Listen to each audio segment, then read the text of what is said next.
100 साल से ज्यादा समय हो गया, 100 साल से ज्यादा समय हो गया वो महाबोधि महाविहार की मुक्ति का आंदोलन चला रहे हैं। मुक्ति का आंदोलन यानी आजाद भारत में जहां कानून का राज है, संस्कृति और सभ्यता का एकमात्र महाविहार बोध गया धर्म स्थल वो कब्जे में है। आजाद भारत में बौद्धों का धर्म स्थल कब्जे में है। करोड़ों बौद्धों की अस्मिता का धर्म स्थल कब्जे में है। यानी लुटेरों ने कानून के होते हुए,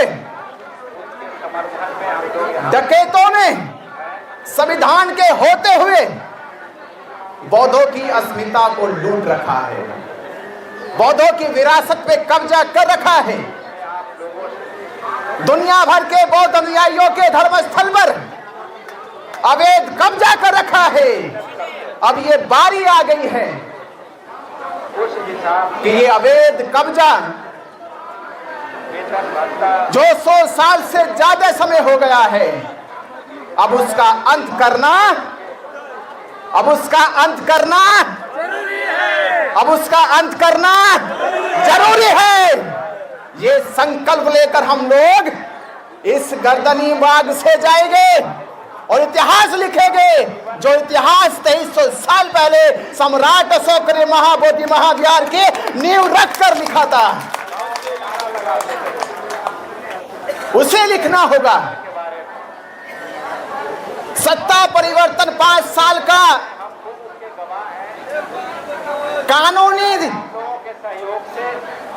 कानूनी समझौता है कि देश का प्रधानमंत्री किसी भी राज्य का मुख्यमंत्री 5 साल के लिए बनेगा, उसको दोबारा से चुनाव प्रक्रिया से गुजरना होगा। पर मैं कह रहा हूं, आप अगर महाबोधि महाविहार की जंग जीत गए, इसके लिए आपको 5 साल चुनाव प्रक्रिया से नहीं गुजरना। ये सदा सदा के लिए इतिहास स्थापित हो जाएगा कि आपने सम्राट अशोक के बनाए हुए सपने को आजाद करा लिया है। सत्ता क्या करती है?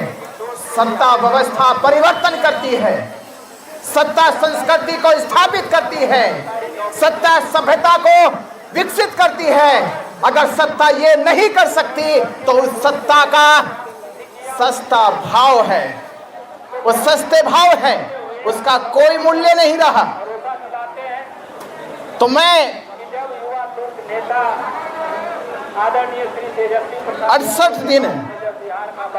68 दिन जेल में रहा, 68 दिन। पर जिस तरह से भारत में बौद्ध समाज ने, अंबेडकर समाज ने, बहुजन समाज ने इस आंदोलन को लोगों की जन भावना का आंदोलन बनाया, लोगों की वैचारिक आंदोलन में परिवर्तन किया। अभी कई बार कहा गया, आंदोलन के हमारे ही साथी, हमारे सम्मानित वक्ताओं ने कहा कि जो आंदोलन बोध गया में चल रहा था वो देखने में कितना अच्छा था। देश से विदेश से लोग आ रहे थे, आंदोलन में शामिल हो रहे थे, बौद्धों की ताकत बढ़ती जा रही थी। ऐसा लगने लगा था कि हम अब जो 134 साल से लड़ाई लड़ रहे हैं, वो लड़ाई अब हमारे मुकाम तक पहुंचने वाली है और महाबोधि महाविहार मुक्त होने वाला है। बिहार सरकार इस बार ये फैसला लेगी कि आने वाले चुनाव में अगर आपको सत्ता का ख्वाब देखना है तो आपको महाबोधि महाविहार मुक्त करके देखना पड़ेगा। पर सरकार, सत्ताधारी लोग वो सेंधबाजी करते हैं। वो देखते कौन बिकने वाला है और कौन नहीं बिकने वाला है। जो बिकने वाला उसको खरीद लो और जो बिकने वाला नहीं है उसको जेल भेज दो। जो बिकने वाला है उसको खरीद लो और जो नहीं बिकने वाला है उसको जेल भेज दो। वो इस आंदोलन में हुआ है। हमने देखा, आपने देखा, देश ने देखा, पर वो भूल गए। उनकी ये गलतफहमी आज दूर हो गई है। जब ये पूरा पंडाल मैं देख रहा हूं, मैं आ रहा था, मैं देख रहा हूं, आ रहा था। आज इस गर्दनी मैदान में जितने भी पंडाल हैं, उन पंडालों से सबसे बड़ी संख्या यहां है, यहां है। और विधायक जी ने कहा भी, ये शुरुआत है, ये अब शुरुआत है। इस शुरुआत से भरना गांधी मैदान है, गांधी मैदान भरना हमको। इस देश के कोने कोने से बौद्ध समाज जाग गया। देश विदेशों में बौद्ध समाज आतुर हो गया है कि पहली बार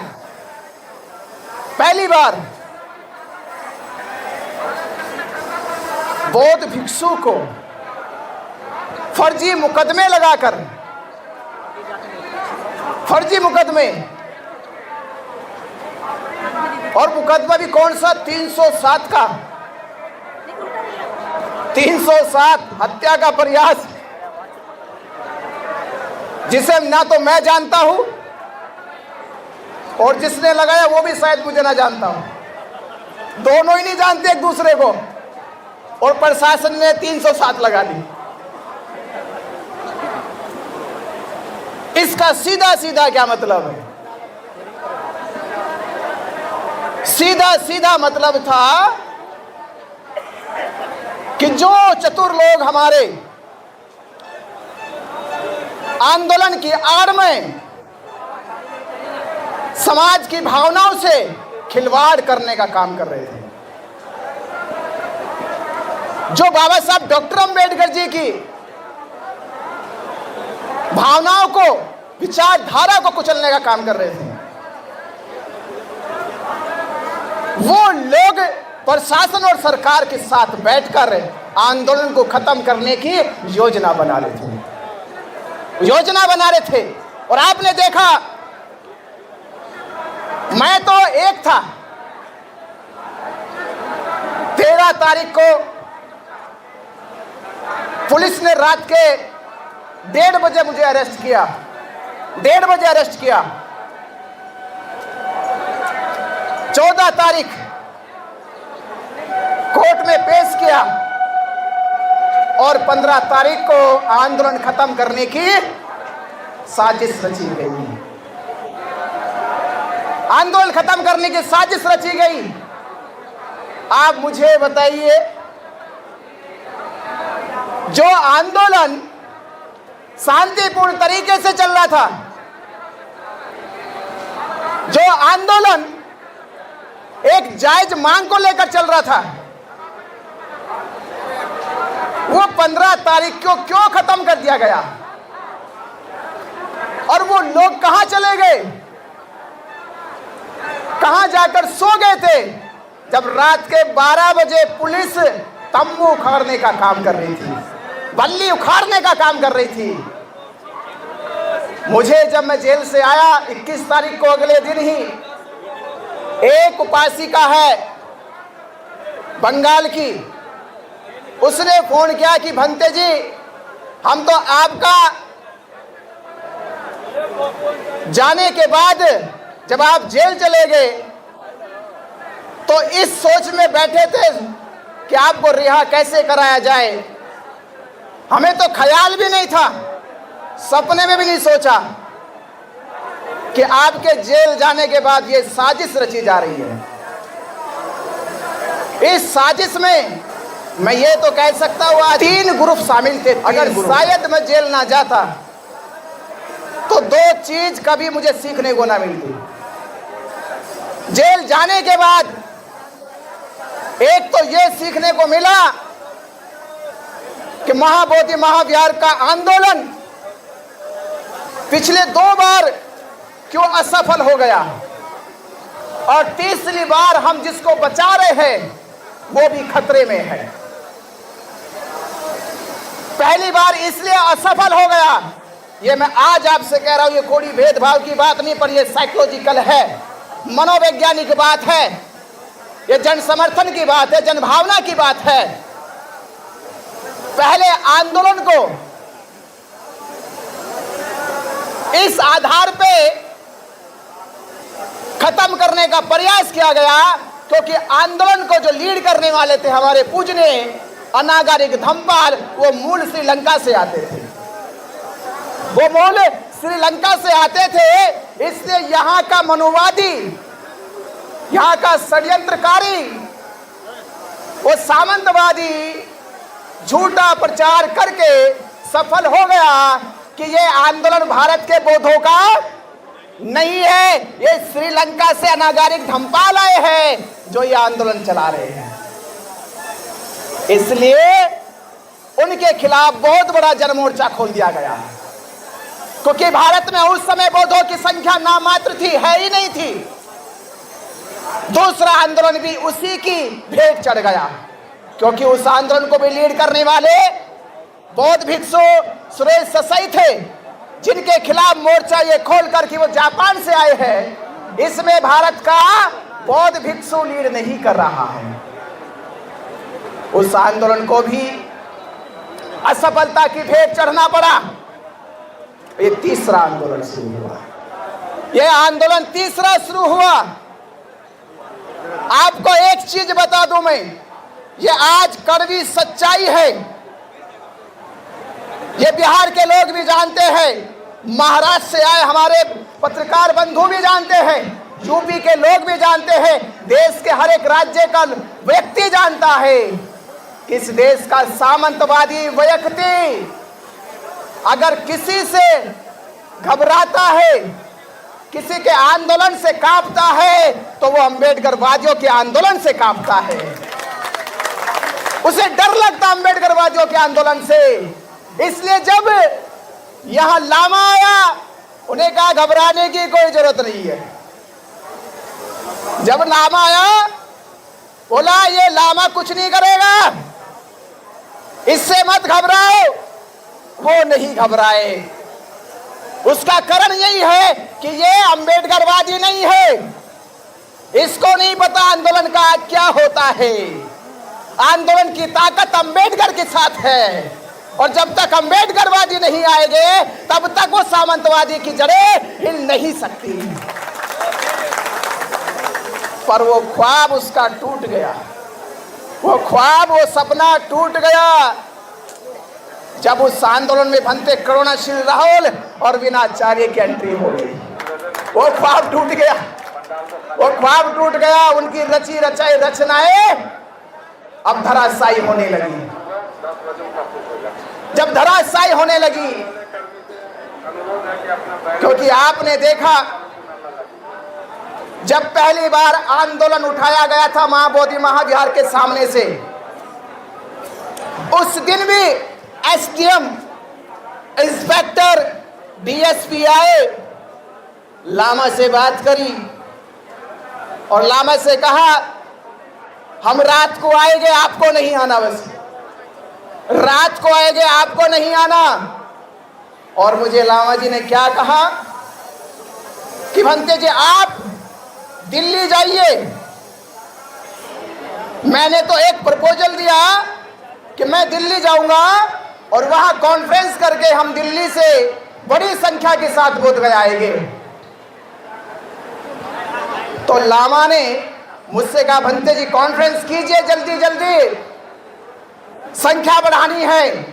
ये 10-12 बौद्ध भिक्षु बैठे हैं, वो 10-12 भिक्षु भी नहीं, उनको चीवर दे के बैठाया गया। 100-200 रुपए देकर बिठाया गया, यानी आंदोलन नहीं चल रहा था, लोगों की भावनाओं के साथ खिलवाड़ हो रहा था। मैं चला गया उसी रात फिर पुलिस ने रात को आके आंदोलन उठा दिया, उसी रात उठा दिया गया और आकाश लामा नहीं गया, बनते प्रज्ञाशील नहीं पहुंचे वहां पर, आंदोलन खत्म हो गया वहां पर। रात को 1:30-2 बजे में फोन आया कि भंते जी पुलिस आई और सबको ये कहकर कि आप सबकी तबीयत खराब है, हमें हॉस्पिटल में ले जाकर डिटेन कर दिया। ये खबर फैली, हम पहुंचे थे बनारस तक, हमने गाड़ी रोकी, हम तुरंत वापस हुए। आप देखिए उतनी समस्या उस दिन हमारे ऊपर भी गुजरी। रात को हमारी गाड़ी का टायर फट गया, गाड़ी रोकी, रात को टायर कैसे चेंज करे, सुबह तक इंतजार किया, जल्दी जल्दी टायर चेंज किया। उसमें भंते जी का फोन आ गया मुझे कि कहाँ हो। मैं बोला भंते जी मैं तो निकल गया था, बस वापिस आ रहा हूं। आप पहुंच चुके थे बोध गया, और वहां पहुंचे, हमने फिर जाकर उस आंदोलन को शुरू किया, फिर बड़ी संख्या में बैठे, लोगों से अपील करी। अब असली और नकली लोगों के बीच में आंदोलन शुरू हुआ, नकली लोग भी बैठ गए और 2 मुहान पर आंदोलन फिर से चालू कर दिया गया और संख्या बढ़ने लगी। भंते जी ने मोर्चा संभाल लिया, व्यवस्था को मजबूत करने लगे, टेंट बल्ली गाड़ने लगे, झंडा फहराने लगे, इतनी व्यवस्था मजबूत हो गई। देखते देखते वहां हजारों की संख्या में रोज लोग आने लगे, हजारों की में, और देश भर में बड़े बड़े कार्यक्रम होने लगे। देश भर में षड्यंत्र रचा जाए, कुछ तो किया जाए। इसका यह सबूत है, सरकार ने मेरे पे फर्जी मुकदमे करे। हो सकता है कि सरकार के लोग महंत की मलाई खाते होंगे, महंत का पैसा खाते होंगे, महंत उनको पैसे देता होगा। पर मुझे ये बताओ, लामा कंपनी ने मेरे पे मुकदमे किए, भंते जी पे मुकदमे किए, उनकी हमसे कौन सी जाति दुश्मनी थी? ये बात हजम नहीं हुई हमें भी। सरकार के मुकदमे पता चलता है, पर हमारे साथ बैठकर जो आंदोलन में शामिल थे वो मुकदमे करते हैं। ये बात ना तो हमें हजम हुई होगी, ना देश के बहुतों को हजम हुई होगी कि क्यों किया वो मुकदमे इन्होंने। क्या कोई हमारी दुश्मनी थी उनसे? जब कोई बात हमारे बीच में नहीं, तुमने क्यों किए? क्योंकि वो समय आ चुका था।